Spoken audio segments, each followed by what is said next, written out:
Olá pessoal, tudo bem? Aqui quem fala é Rodrigo Lima, no canal Sociologia Pública. E hoje eu vou tratar sobre o tema das eleições na Argentina. Como está ocorrendo o processo eleitoral no país vizinho, abordando principalmente os resultados da PASSO, né, que é a primeira etapa onde se acomodam aí as forças políticas e a partir desse resultado eleitoral, né, se define aqueles que realmente vão para as eleições gerais que ocorrerão na sua primeira etapa em outubro desse ano e caso, né, seja necessário uma segunda volta, né, o balotage, como eles chamam, o segundo turno, né, na nossa linguagem aqui no Brasil, é, isso ocorre no final de novembro. Mas eu vou passar esses dados aí, essas informações sobre o calendário eleitoral, mas o principal aqui, nesse vídeo, é a gente tentar entender um pouco esse processo eleitoral relacionado à luta de classes no país vizinho. Como que a atual conjuntura de crise socioeconômica, profunda crise socioeconômica, impacta, né, e se relaciona entre os diferentes interesses de classe que vão se expressar, né, na cena política em candidaturas como a do Javier Milei, essa figura da extrema-direita, o líder, o grande líder da extrema-direita argentina, com as suas peculiaridades características daquele país. É claro que pode se traçar um paralelo aí com o caso de Jair Bolsonaro, do próprio Trump, do próprio Cast no Chile, né? Mas tem as suas peculiaridades, a gente vai tentar abordar isso também de forma, claro, aqui a ideia é fazer um vídeo muito introdutório, depois eu vou deixar algumas indicações no final para quem queira se aprofundar com autores que têm mais embasamento, né, e mais conteúdos aí para que você possa buscar essas informações junto a outros veículos e também a outros intelectuais, pensadores que estão analisando esse processo. Então, eu vou começar aqui compartilhando com vocês alguns slides muito simples que eu fiz para analisar o caso argentino. Deixa eu só ajeitar aqui. Que é um pouco tentar entender essas eleições na Argentina, né? A Argentina que é um dos principais parceiros comerciais do Brasil, que é um dos pilares aí da já combalida e tão questionada, principalmente pela extrema-direita, né? Tão questionado o Mercosul, essa aliança aí, né, entre que surge, né, da composição entre Paraguai, Brasil, Argentina e Uruguai, também vai se ampliando ao longo dos anos, mas é uma eleição que repercutirá certamente, como já vem repercutindo aqui na realidade brasileira, e a gente precisa entender esse movimento, o que está acontecendo lá, né? Então, primeiro, trazer aqui alguns dados muito gerais sobre a situação socioeconômica na Argentina. A Argentina é um país que vive um contexto de crise atual, né? Ou seja, isso se expressa principalmente pelos altos índices inflacionários. A Argentina hoje está entre os 4, 5 países com maior índice inflacionário do mundo, atrás apenas de países em guerra, como Líbia e Síria, e também do país africano Zimbábue, que tem também uma estabilidade política e econômica muito grande.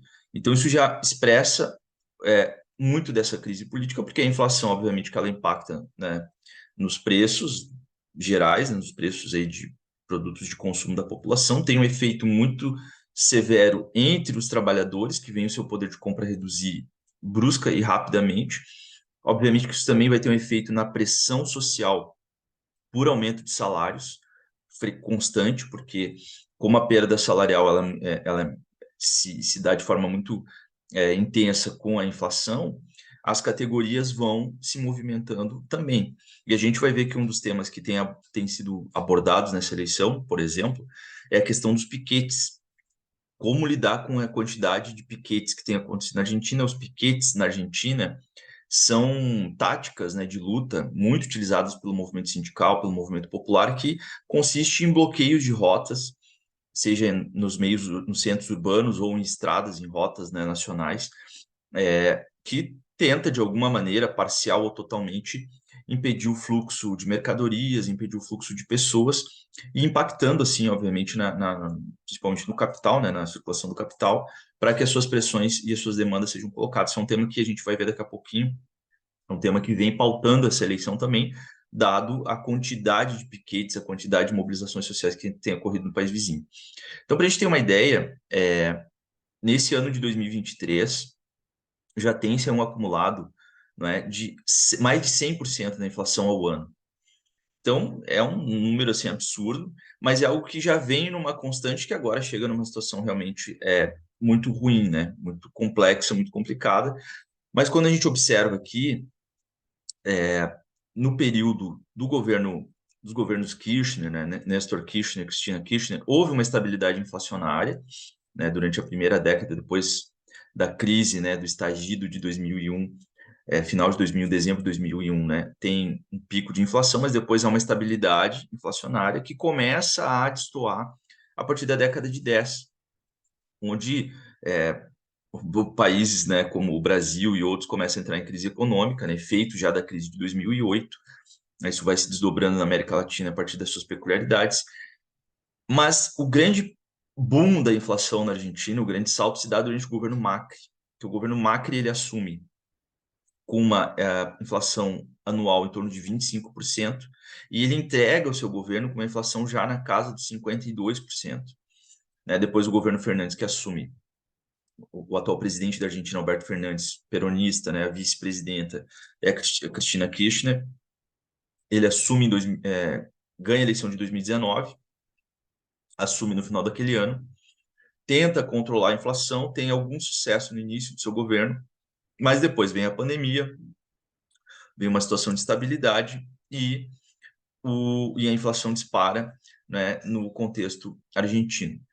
Depois eu vou deixar um vídeo aqui como sugestão com 4 economistas da UFRJ, onde eles vão destrinchar muito bem essa questão das causas inflacionárias no contexto argentino. E eu não vou aprofundar muito aqui, porque não é esse o objetivo do vídeo, né? Dar assim um panorama geral para quem depois quiser aprofundar, eu deixo uma referência. Então, é uma profunda crise socioeconômica, uma inflação acima de 100% ao ano, uma dívida externa, a questão da dívida e dependência com o FMI também é um outro ponto muito importante. Todos os candidatos vêm pautando essa questão dos acordos que foram firmados com o FMI para que a Argentina adquiriu novos empréstimos, novos acordos, principalmente durante o governo Macri, foi feita uma nova negociação com o FMI, isso endividou o país de forma absurda e também tem um impacto, obviamente, nesse contexto atual. E um dado aqui que é interessante, porque mesmo nesse quadro caótico, o desemprego não se mostra de forma tão elevada, né? Gira em torno de quase 7%, 6,9% de desemprego, o que não é um índice tão grande como a gente observou já em momentos anteriores. Inclusive o desemprego na Argentina caiu, né, nos últimos anos, principalmente depois do contexto da pandemia, porque a Argentina apresentou algum crescimento econômico. Então isso é um elemento interessante para a gente pensar também como isso vai influenciar no voto da classe trabalhadora assalariada, que aparentemente ainda tem alguma, aparentemente não, isso já depois nós vamos ver um mapa, né? Mostra alguma a proximidade, alguma sustentação junto ao peronismo, que é um contexto político aí também que mereceria mais um vídeo, nós não vamos falar disso agora, mas vamos abordar de forma geral para entender esse fenômeno do peronismo como esse grande movimento político que abarca desde setores da direita, é uma direita peronista, inclusive o candidato peronista, né, que é o Sérgio Massa, compõe esse campo, mas que também tem uma base sindical muito forte, que também possui uma influência junto à classe trabalhadora muito forte, que é uma grande composição que expressa muito do que foi a figura do Perón, né?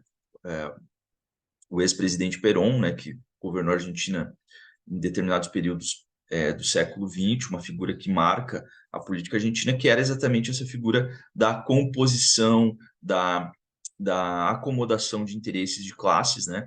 Um governo de conciliação de classes e que tem esses pilares de sustentação, tanto em setores da burguesia argentina, setores médios argentinos e principalmente entre a classe trabalhadora.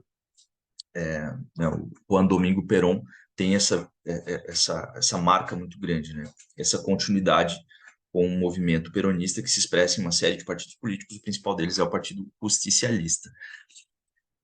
Voltando aqui para o tema da conjuntura, 39% da população em situação de pobreza, o que mostra um impacto muito forte desse cenário inflacionário, dessa crise econômica, e 66% das crianças argentinas estão em lares em situação de pobreza.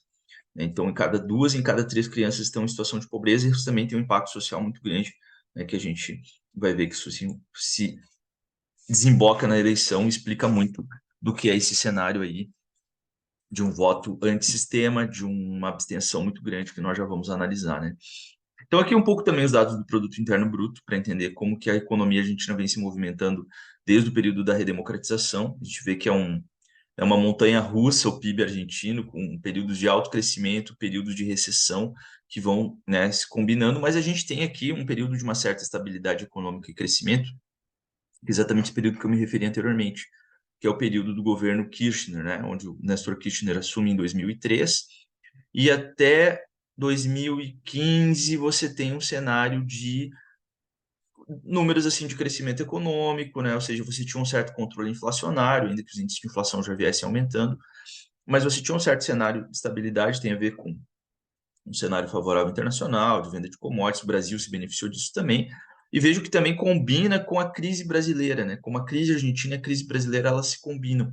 Quando o Brasil entra em crise em 2015-16, naquele segundo mandato Dilma, a Argentina também vai sofrer os impactos disso, e é uma relação muito próxima econômica, os dois países acabam, né, naufragando juntos economicamente, vão passar por um período de recessão. Depois vem um período curto aqui de crescimento, que na verdade recompõe apenas a perda do período aqui entre 15 e 16, já na presidência do Macri, e depois, já no final da própria presidência do Macri, vem um debacle econômico, a pandemia derruba, né, todas as economias, a Argentina sente isso fortemente, mas também se recupera rapidamente. E depois de 2021, que é onde acaba aqui esse gráfico, 2022 a Argentina vai apresentar um crescimento econômico de 5%, mas já para esse ano o crescimento econômico é de apenas 0,2%, ou seja, uma previsão, né? Então, praticamente uma estagnação econômica. Então, são alguns dados que nos trazem aqui, porque mostram que o voto no Milei, que é o que nós vamos analisar daqui a pouco, é um voto de protesto contra o peronismo, que é o oficialismo, como eles chamam, que é o governo atual, né, na figura do Alberto Fernandes, e também é uma crítica, é um voto contra o Juntos por el Cambio, que é essa frente, né, essa grande composição de partidos e de frente política. A gente vai ver isso também, que são frentes que se organizam com composições de vários partidos, né? Onde tem, por exemplo, no Juntos por el Cambio, tem lá o tradicional União Cívica Radical, um partido já centenário, né? Que você vai estudar a história da Argentina, ele vai estar ali. Tem também o movimento, o partido do Macri também, né, do Maurício Macri. Então, essa que é a grande liderança, a grande referência do Juntos por el Cambio, né? Então, o governo Macri foi um desastre e o atual governo, né, Fernandes, também tem sido muito instável. Ele não conseguiu uma recuperação econômica, ele não conseguiu estabilizar a inflação e toda a insatisfação do povo argentino vai para cima dessas duas grandes legendas, né? Tem similitudes com o Brasil? Em certa medida tem, né? Mas a gente sempre tem que tomar muito cuidado porque a gente não pode tentar replicar mecanicamente, né, os processos que estão acontecendo aqui para a Argentina e vice-versa. Seria em medidas muito, né, cuidadosas aqui falar comparar um peronismo com a sua base sindical e sua política de conciliação de classes com o que é o lulismo hoje no Brasil, um partido bem estruturado que é o PT, e o Juntos por el Cambio próximo daquilo que era o PSDB, né, até a sua praticamente implosão aí nas últimas eleições, né? Então, seria um pouco comparar isso, né? Uma indignação do eleitorado argentino contra as duas grandes estruturas, mas a gente vai ver que isso se dá de forma bem peculiar na realidade do país hermano. Então, aqui a gente já vai para a eleição de domingo, né? Uma eleição que foi que marca essa primeira etapa. Aqui no Brasil a gente não tem esse momento, a gente não tem algo que seja semelhante com isso, porque as passos elas se chamam passo porque dá essa ideia de passar mesmo, né, de ir para uma outra etapa, mas ela significa primárias, abertas, simultâneas e obrigatórias, ou seja, elas são primárias, onde os partidos políticos e as frentes políticas organizadas podem apresentar os seus candidatos de forma aberta. Então, você vai ver que tem candidatos do mesma frente política participando da eleição e eles colocam o seu nome não numa interna partidária, como ocorre no Brasil, né, onde a disputa se dá por dentro do partido, não. Eles botam o seu nome para que a população em geral, aquele eleitorado identificado com esses partidos, escolha qual deles que vai ser mais votado e que automaticamente vai para o processo eleitoral geral, né, para as eleições gerais. Lembra um pouco, né, o que acontece nos Estados Unidos, mas obviamente que com características diferentes, mas a ideia é essa, que o eleitorado geral, né, o eleitor tem a capacidade de escolher aquele candidato dentro da sua frente de preferência que vai ou não para a eleição geral. Isso tira, em tese, né, tira a ideia geral dessa proposta e tirar a força das oligarquias partidárias, né, que muitas vezes são quem define os candidatos, e jogar para o eleitorado geral. Elas são abertas, né, e são simultâneas, porque elas acontecem no país inteiro, abertas porque o voto é geral, né, ou seja, não é fechado apenas para militantes ou filiados, a população toda vota, e elas são obrigatórias, o voto ele é obrigatório. Toda a população argentina entre 18 e 70 anos tem que votar, senão tem que justificar, pagar multa, aquela história toda que a gente já conhece, né? E aí tem esse crivo aqui, tem essa nota de corte aqui, né? Só vai para a eleição geral aqueles candidatos que atingirem mais de 1,5% dos votos. Então, aquelas candidaturas chamadas nanicas, ou com pouca expressão, com pouco eleitorado, elas não passam adiante, elas não vão adiante. Então, muitos candidatos, tá aqui, por exemplo, nesse outros aqui, que fizeram cerca de 8% dos votos, mas que individualmente não atingiram 1,5%, já ficaram pelo caminho, não vão para a próxima etapa. São 5 candidatos que vão para a próxima etapa. A gente já vai ver também quem são eles.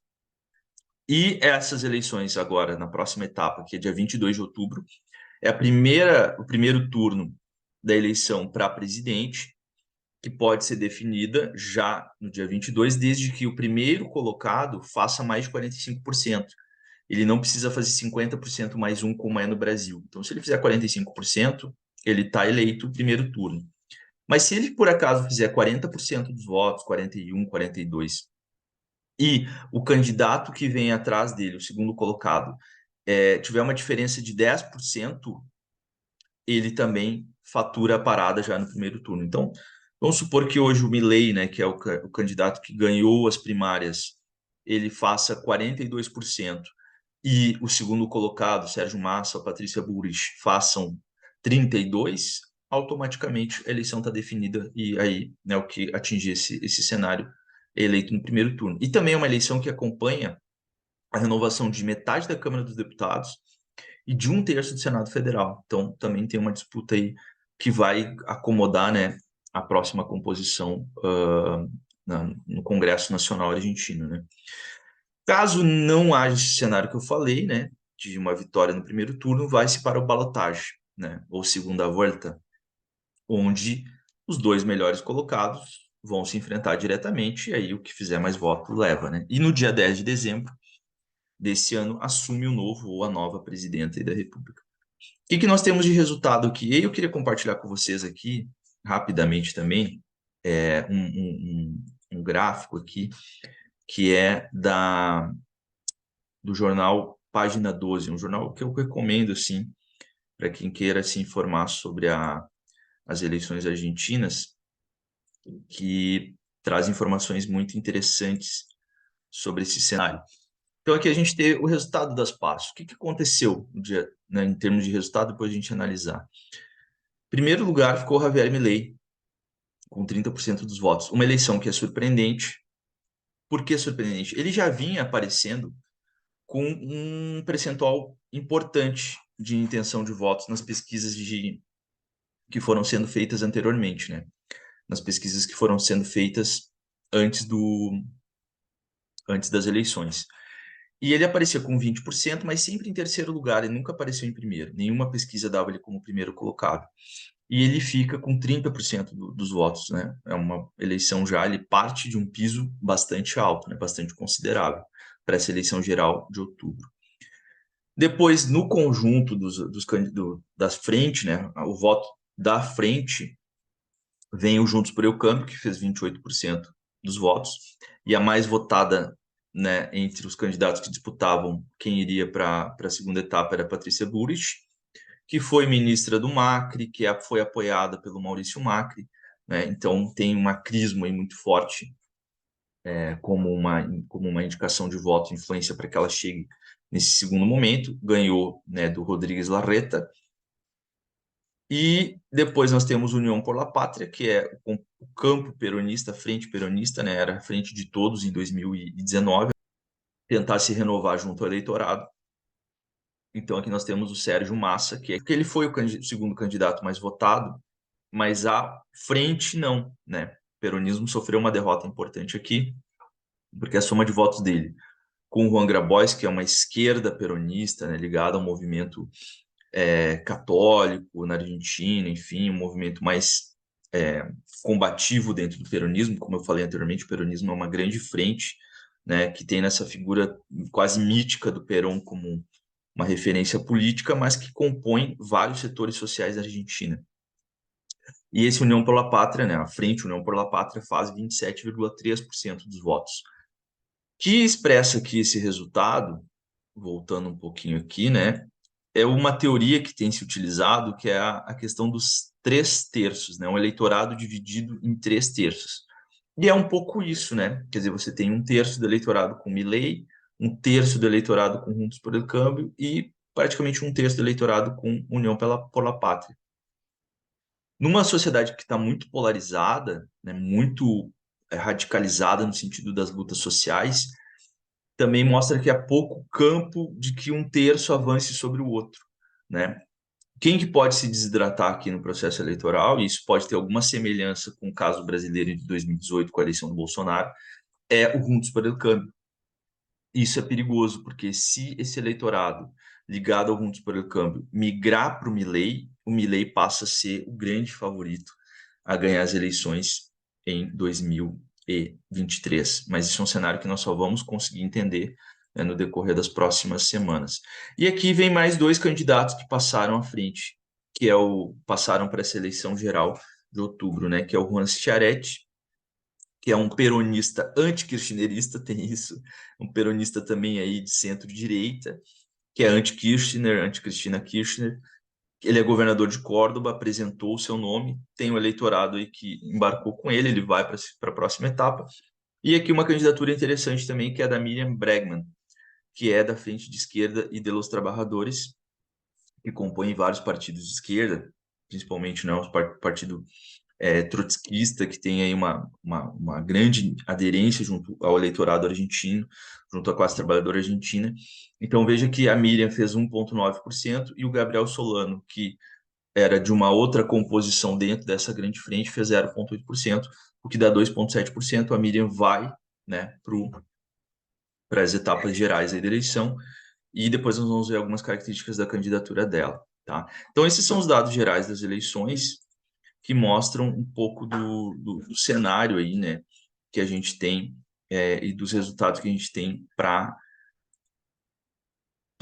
o dia do cenário que a gente tem para o dia 22 de outubro. Então agora, de fato, começam as eleições, né? E a gente teve as passas um pouco do cenário argentino, né? São 47 milhões de habitantes na Argentina.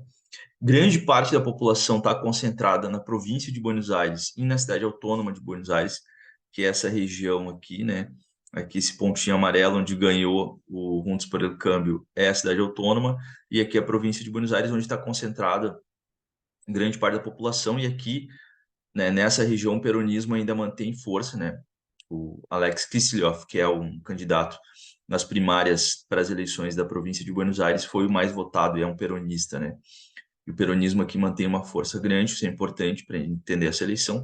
E aqui em regiões aqui do norte da Argentina, que tem Formosa, o Chaco, são províncias muito pobres, onde o peronismo mantém força, né? Mas o que a gente vê da eleição de 19 para 23, primeiro é o fenômeno Milei. O Milei, ele quebra esse bipartidarismo, ou essa bifrentismo aí na Argentina, Juntos por el Câmbio versus o peronismo, né?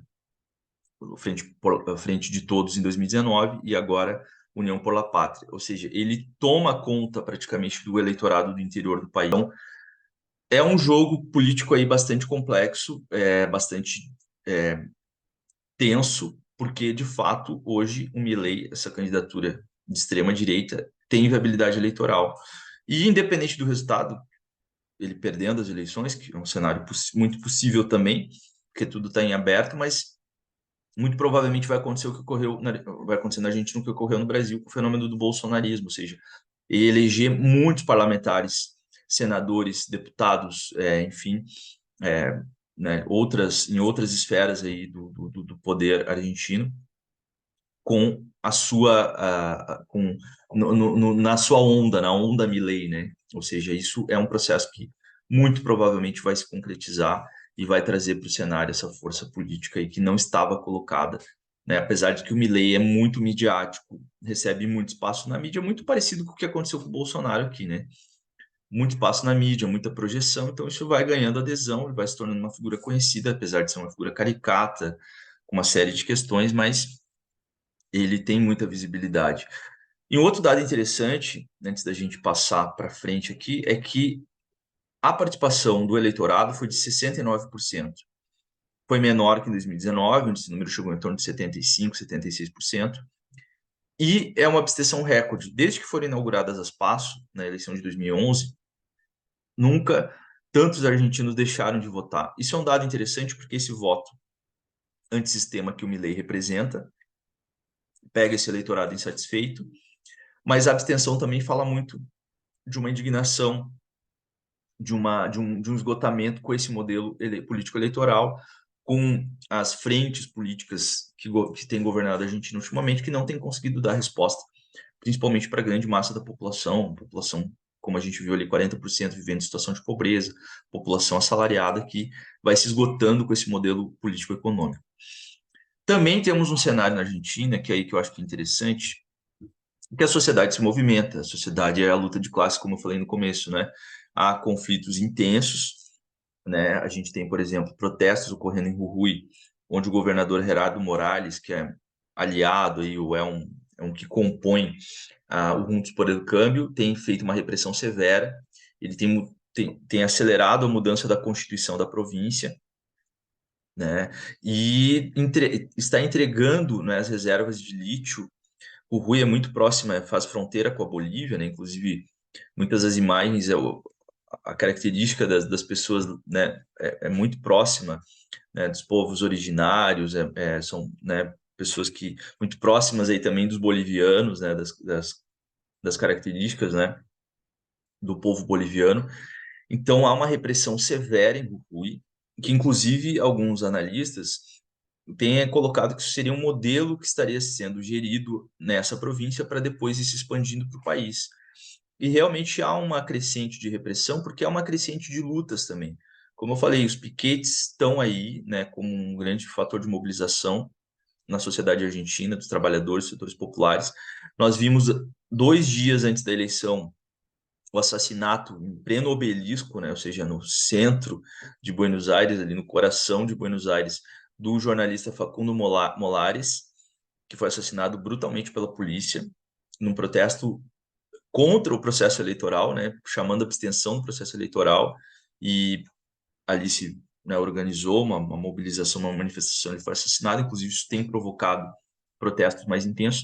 Então, o que eu quero colocar aqui? Que é uma sociedade que está convulsionando, né, uma sociedade que está em processo de intenso conflito social, né, onde a classe trabalhadora vem se organizando com ações diretas, né, de piquete, de mobilização, de pressão por aumento salarial, e isso vai criando um combo e de uma condição, né, muito complicada em termos enfim, de manutenção das condições mínimas de vida, né, aumento da pobreza. Então, tudo isso vai criando um combo que muitos analistas, inclusive, têm concluído seus artigos remetendo a dezembro de 2001. Né? Estaremos às portas de um novo estallido e a burguesia, em contrapartida, redobra a repressão, redobra o uso, né, dos mecanismos aí de opressão e repressão, e a candidatura Milei tem muita relação com isso, né? Porque se o Milei ganha, ele vai impor um governo de exceção na Argentina, né, de fortíssima repressão social.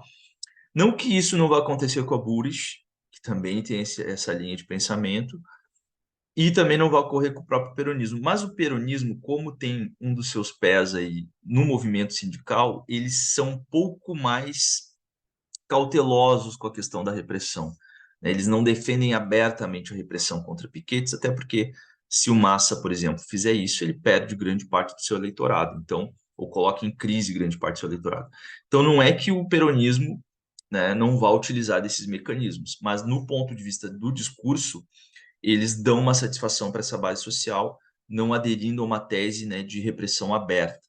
Então, vamos continuando aqui o nosso debate, né, nossa apresentação sobre o cenário eleitoral na Argentina, e eu vou trazer aqui agora os elementos relacionados ao programa dos candidatos que vão disputar as eleições gerais no dia 22 de outubro. Então, eu vou retomar aqui a apresentação dos slides e mostrar aqui as propostas, né, seguindo aí no, na sequência, né, das votações que eles obtiveram, seguindo essa ordem, né. Então, a gente tem aqui primeiro o Javier Milei. E antes de entrar na proposta deles, eu queria chamar a atenção para uma questão interessante. Fazendo um paralelo com a eleição brasileira do ano passado, em 2022, no Brasil, nós tivemos um fato inédito, né, nas eleições aí no período da Sexta República, alguns chamam de Nova República, que foi o fato de nós termos dois ex-presidentes, ou dois, no caso, o Bolsonaro ainda era presidente e o Lula um ex-presidente, concorrendo, participando de uma disputa eleitoral. Isso não havia acontecido desde 1989. E na Argentina, as três principais figuras políticas que ocuparam a presidência, seja Maurício Macri, seja Cristina Kirchner, ou o próprio atual presidente Alberto Fernandes, nenhum deles está concorrendo nesse processo eleitoral. Então isso chama muita atenção porque o Fernandes não teve condições políticas de tentar uma reeleição, pelos motivos que eu já expus aqui anteriormente, pelo cenário socioeconômico e político da Argentina na atualidade. A Cristina Kirchner vem passando por um processo de perseguição política muito sustentado no lawfare, né? Uma perseguição judicial, muito parecida também, tem alguns paralelos que a gente pode traçar com o que ocorreu com Lula no Brasil, com o que ocorre com Rafael Correa no Equador, entre outros casos.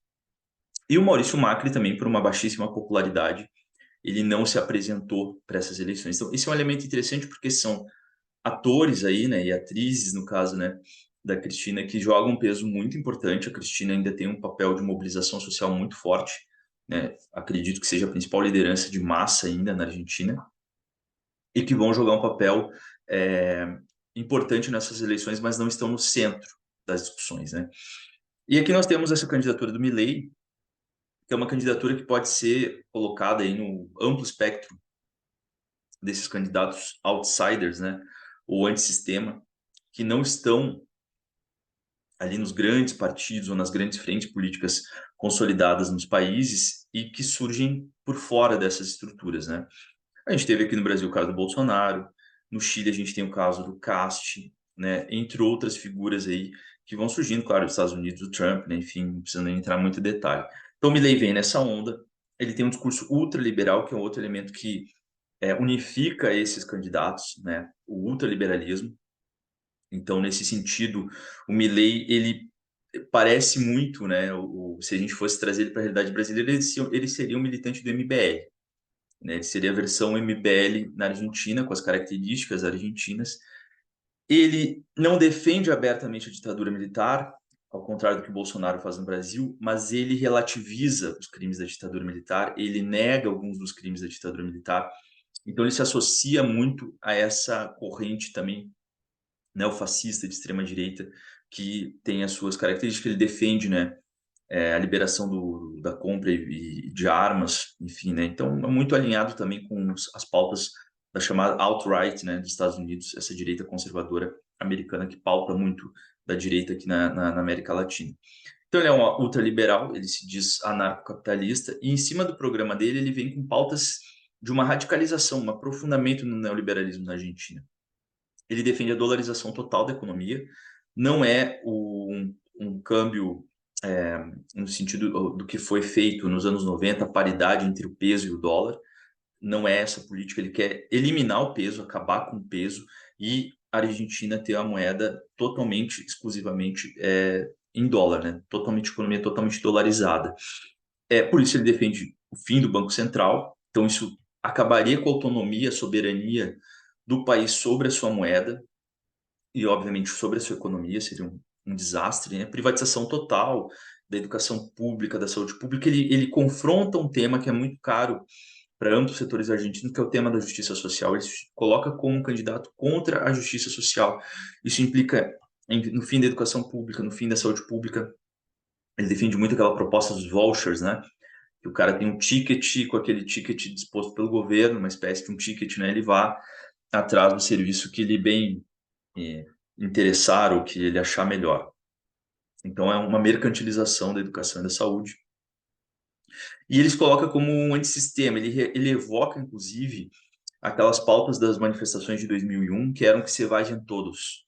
Então, ele incorpora aquela insatisfação popular, que, como eu já comentei, parece estar à tona na Argentina de novo, né? Uma ebulição social muito forte, que pode desembocar em manifestações de rua, manifestações de massa, com grande vulto. Isso já vem acontecendo, né, em grande medida através dos piquetes, das mobilizações populares, mas que pode ter uma explosão, uma eclosão maior, e tudo isso, obviamente, que vai depender dos desdobramentos aí da luta de classe naquele país, no país vizinho, né? Então ele fala muito contra a casta política, mas ele faz parte dessa casta política, tem se associado com a casta política, muito parecido com o Jair Bolsonaro, né? Que é um cara que viveu da política. O Milei, ele é deputado nacional, então ele já está no meio da institucionalidade e faz esse discurso ambíguo, né? Mas que consegue cativar muitos eleitores, principalmente jovens, setores médios. Há já setores da burguesia argentina se direcionando para o Milei. E me parece que ainda há uma divisão, né? Há uma divisão das frações da burguesia entre as três principais candidaturas, né? Não há uma unidade da burguesia argentina em torno de um nome. Pode ser que isso seja construído no decorrer desses próximos 2 meses, seja em torno da Bullrich, né, que é uma candidata mais conhecida, ou mais previsível em termos daquilo que ela vai fazer, né, uma direita mais institucionalizada, mais tradicional, ou apostar as fichas na candidatura do Javier Milei. Então, esse é um pouco o pacote do Milei, né, um candidato de extrema-direita, com viabilidade eleitoral, que tem 30% do eleitorado, parte de um piso muito alto, e que vai, né, ser aí uma forte candidatura para chegar no balotagem, né, chegar numa segunda volta aí e ver o que vai acontecer. Mas, como a gente já comentou aqui, é um cenário ainda muito imprevisível, porque essa direita tradicional ela não se esvaziou totalmente, que é o caso aqui da Patrícia Bullrich, né, que vem com essa tradição. Ela fez parte do governo do Fernando de la Rúa, o fracassado governo do Fernando de la Rúa, né, aquele presidente que tem que sair de helicóptero da Casa Rosada.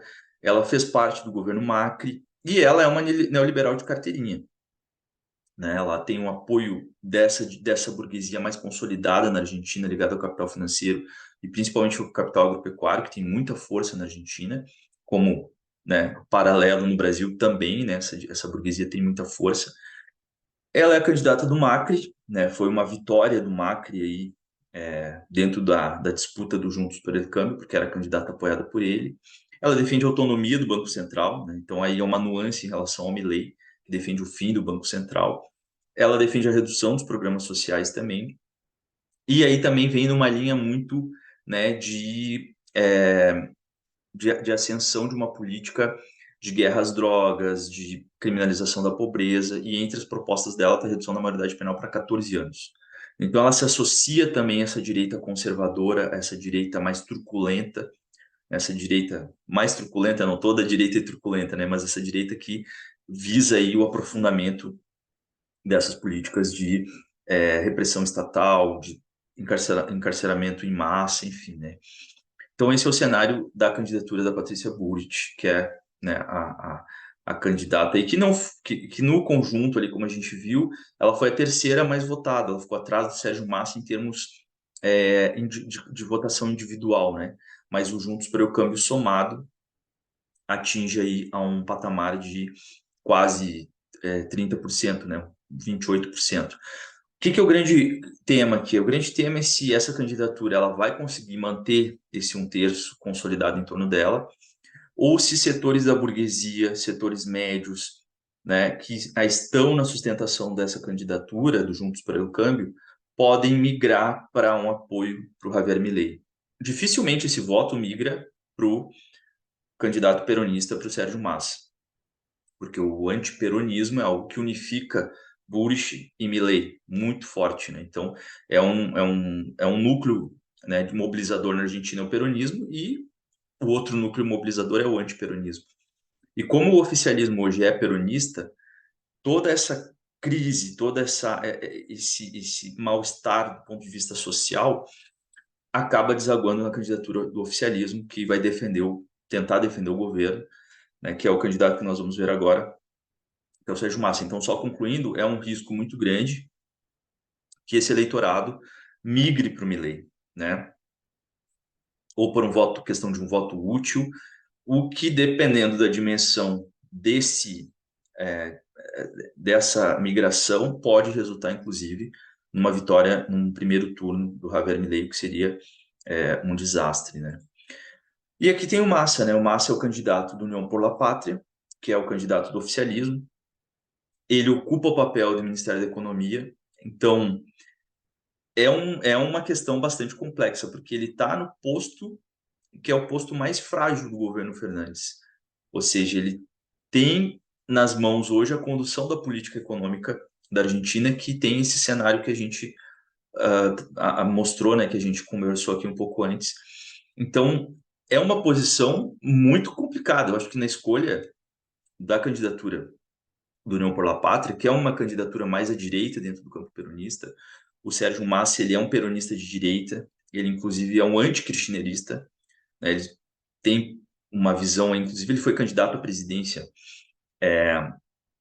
se eu não me engano foi em 2015, quando ele ficou em terceiro lugar.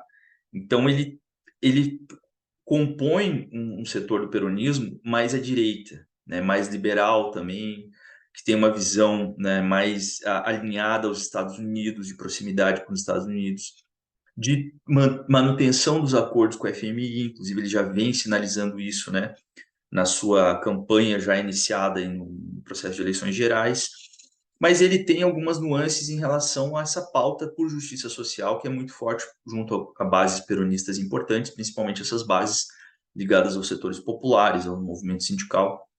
Então ele fala de um desenvolvimentismo, né, de um desenvolvimento com inclusão social, mas que ele condiciona a estabilização da economia. Ou seja, vai depender muito do rumo da economia para que chegue a algum patamar de distribuição de renda, de investimento do Estado em políticas públicas, o que deixa essa linha do Massa também numa forma muito instável, muito insegura, né? Não passa uma segurança em termos do que ele vai fazer em benefício dos setores mais pobres, que é um percentual bastante forte, né, do eleitorado argentino e, obviamente, da população em geral da Argentina. E aí ele faz essas nuances que eu havia comentado em relação aos piqueteiros, né? Ele diz que a ação da polícia tem que ser a última a ser tomada, ele tenta amenizar um pouco esse discurso, mas ele também vem com essa tendência que a gente vê na América Latina, né, como governos do Bukele em El Salvador, ou próprios governos aí, né, mais à direita que têm ascendido com esse discurso de repressão, de guerra às drogas, ele vem com essa linha também muito forte. Esse é o candidato que vai tentar, né, superar essa barreira dos 27% que o peronismo unificou no primeiro turno, nas PASSO, melhor dizendo, para se mostrar viável e chegar no balotaje, né, ou contra o Javier Milei ou contra a Patrícia Bullrich, conforme esse processo for se organizando. Então é preciso ter bastante atenção com essa candidatura. O peronismo já arranca em base de uma derrota, né, porque foi a pior eleição do peronismo, pelo menos aí no processo das PASSO, né, desde que foram inauguradas as PASSO, pior votação na história. Então é um cenário muito difícil e muito complexo de ser revertido, né, tanto para os fins dele chegar no segundo turno, quanto para os fins de uma vitória contra um candidato ou da extrema direita ou da direita liberal mais clássica, assim, né? E aqui para concluir o nosso vídeo e fazer um fechamento, antes de passar também algumas sugestões, né, para vocês que queiram pesquisar sobre o tema, tem outros dois candidatos no páreo que também não podem ser ignorados, né? Um deles é o Juan Schiaretti, que é um governador de Córdoba, uma província importante na Argentina. Ele é um peronista, mas ele é antikirchnerista. Então, ele não defende os governos, a experiência de Kirchner, seja do Nestor Kirchner, seja da Cristina. E ele é um cara que pode ainda ter algum campo de negociação com esse campo peronista via Sérgio Massa, né? E aí acabar compondo, enfim, ou fazendo um apoio meio chapa branca, mantendo sua candidatura, negociando alguma coisa. É um cara mais de um centrão, né, nos termos aí brasileiros que a gente utiliza. E ele propõe isso, é um governo de coalizão, então ele quer fazer uma mediação junto com essa extrema-direita, com a direita liberal, com o campo peronista, né, defende parcerias público-privadas, mas tem pouco campo de crescimento, né, tem pouca margem de crescimento, até porque muito provavelmente um voto peronista que sustentou ele, ainda que seja um voto mais regionalizado, tenda no acirramento eleitoral a migrar para o candidato peronista com mais viabilidade, que é o Massa, né? E por fim, aqui uma candidatura acho que muito interessante para a gente analisar, principalmente a gente que é do campo da esquerda, que é da Miriam, né? Que é deputada nacional. O vice dela é o Delcanho, né? Que foi candidato em 2019 e mostra que é uma esquerda com um programa abertamente antiliberal, um programa abertamente anti-imperialista também, né, que prevê aí questões como a ruptura com a FMI, reverter as privatizações, reestatizar, né, o patrimônio público argentino que foi sendo vendido ao longo dos últimos anos, priorizar os direitos trabalhistas com aumento de salários e pensões, proibir as demissões nesse período de crise também. Então, é um programa com um recorte bem à esquerda, né, que tem um eleitorado, acho que isso é importante também, tem um eleitorado aí que a gente pode colocar já em torno de um 3%, dependendo, isso pode crescer, pode ser que algum desse sentimento antissistema, desse eleitorado que se absteve no primeiro momento nas PASSO, direcione o voto para essa candidatura mais à esquerda e venha crescer, né? Claro que ainda não em termos de competição para chegar num balotagem ou para vencer uma eleição, mas de repente para chegar num 5% até um pouco mais. Então, eu acho que isso mostra também que uma candidatura abertamente de esquerda, com um programa, né, radical para as transformações que a Argentina realmente precisa, tem espaço, né? Tem um campo importante de um eleitorado que, se a gente pega nos termos brasileiros, né, a gente não teve uma experiência, nem o próprio PSOL, ou PSTU, ou PCB chegam nem perto desse percentual eleitoral, né? Então, acho que é uma questão interessante para a gente analisar com mais cuidado o programa da Miriam, entender como que se dá essa articulação da frente de esquerda e dos trabalhadores e trabalhadoras, e ver também como que na correlação da luta de classes essas propostas podem ganhar algum espaço. Bom, para fechar então, eu vou compartilhar aqui com vocês algumas sugestões que eu separei aqui no, no vídeo aqui. Deixa só eu pegar aqui a minha o meu link aqui, né, de sites que eu deixei aqui separados para que a gente possa analisar com mais profundidade, né? Para você que quer analisar com mais cuidado, com mais detalhes, eu sugiro alguns links aqui. São algumas poucas sugestões, mas que vão ajudar você, né? A primeira é esse texto do Atílio Boron no site rebelião.org. Você hoje, né, com os recursos que existem hoje na internet, você consegue fazer a tradução para o português sem comprometer o conteúdo, né, do texto, que é um texto do Boron que saiu hoje, inclusive, né? Apostillas sobre las paso e um par de recomendações práticas, onde ele faz uma avaliação dessa primeira etapa, onde ele também muito preocupado com esse cenário, né, de uma possível, né, porque não está fora do cenário mesmo, uma possível vitória da extrema direita, de como que, mas é um texto mais direcionado sobre medidas que a União por la Pátria deve tomar, mas nesse campo peronista se organizar, né, em relação à mobilização para poder evitar essa vitória do Milei, principalmente, ou da Bullrich, né? Também recomendo o texto do Bruno Becklini, Eleições Primárias na Argentina, FMI, Inflação e Extrema-Direita. É um texto do dia 15 de agosto, está aqui no portal do Sul 21, né, onde também o Bruno ele vai trazer elementos da conjuntura, vai trazer cenários, ele coloca também essa questão que é uma eleição que ainda está em aberto, mas que mostra aí também, né, o descontentamento da população em relação ao sistema eleitoral. E também aqui uma outra referência, que é o texto do Aharonian, né? Aharonian, que é "La ultraderecha avança, el bipartidismo retrocede, el dinossauro sigue aí". O Aran tem vários textos muito interessantes também no portal rebelião.org sobre a conjuntura argentina. Recomendo demais e ajuda a entender muitos dos dados, inclusive, para fazer a referência, né? Não ficar solto aqui. Eu peguei dos textos do Aran como referência, né? E para finalizar mesmo, eu recomendo essa live aqui no canal e do Instituto de Economia da Universidade Federal do Rio de Janeiro, uma live com os professores Luiz Carlos Prado, Eduardo Bastian e Numa Mazat, e que é mediada pelo professor Ronaldo Bicalho. São quase 2 horas de live, onde aí sim você pode, né, entender bem, com mais profundidade, a questão da crise econômica na Argentina, a questão da inflação na Argentina e esses elementos, tá? Então, pessoal, eu procurei aqui fazer um vídeo introdutório, né, um vídeo bastante geral sobre o cenário das eleições na Argentina, procurando trazer elementos da conjuntura, procurando trazer elementos da luta de classe, para que você tenha um panorama, né, e depois também queira aprofundar com as referências que eu passei aqui para vocês. Tá bom? Agradeço demais a sua audiência, que você possa aqui curtir o vídeo, deixar o seu comentário, mandar uma sugestão, deixar o seu like, e a ideia é irmos retomando a programação aqui do canal com vídeos sobre conjuntura e vídeos também com debates teóricos, com debates sobre livros, apresentação de livros no campo da sociologia, né, que é o nosso objetivo aqui do canal. Beleza? Valeu, deixe seu like e nos vemos em uma próxima oportunidade. Falou, pessoal. Tchau, tchau.